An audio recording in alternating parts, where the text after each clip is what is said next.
ভয়াবহ গতি আর ক্ষিপ্রতার মিশেলে গড়া লোকটা গোলকিপারদের কাছে এক আতঙ্কের নাম।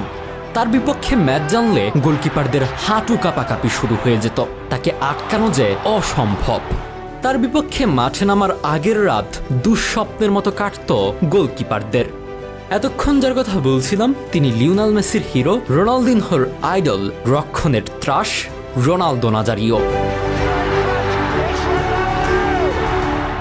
সর্বকালের সেরা ফুটবলারদের কথা আসলে তর্ক হতে পারে, কিন্তু সর্বকালের সেরা স্ট্রাইকারের প্রসঙ্গ আসলে তাকে বিতর্কিতহীনভাবে সবার সেরা বলা যায়। সর্বকালের সেরা নাম্বার 9 রোনালদো দ্য ফেনোমেনন। হয়তো ইনজুরি বাদ না সাধলে সর্বকালের সেরা স্ট্রাইকারের জায়গায় সর্বকালের সেরা ফুটবলার ট্যাগটা বিতর্কিতহীনভাবে লেগে যেত।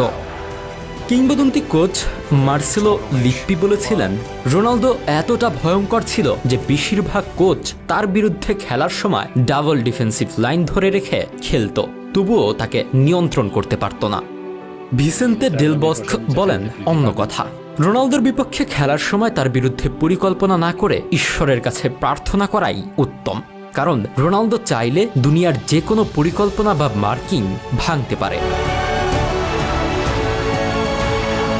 কিংবদন্তি ডিফেন্ডার মালদিনি তো কষ্টে বলেই দিয়েছিলেন রোনালদোকে আটকানো অসম্ভব। আরেক কিংবদন্তি গোলরক্ষক অলিভার কান রোনালদোর জার্সির সাথে ছবি তুলে ক্যাপশন দিয়েছিলেন, আমার দুঃস্বপ্ন। কি ছিলেন রোনালদো? হোসে মরিনহো বলেন, প্রতিভার আর ফুটবলের দক্ষতার কথা আসলে সর্বকালের সেরা হলেন রোনালদো।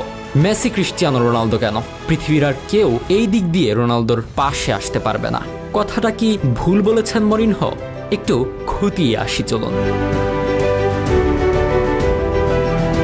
16 বছর বয়সে পেশাদার ফুটবলের অভিষেক ম্যাচে করে বসান 5 গোল। প্রথম ম্যাচ দিয়েই চলে আসেন লাইমলাইটে। ওই মৌসুমেই সেরা গোলদাতা হয়ে ক্লাবকে ট্রফি জেতান। পরের মৌসুমে পাড়ি জমান ইউরোপে।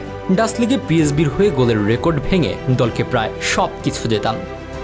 ইতিহাসের কনিষ্ঠতম খেলোয়াড় হিসেবে ফিফার বর্ষসেরা পুরস্কার ঘরে তোলেন।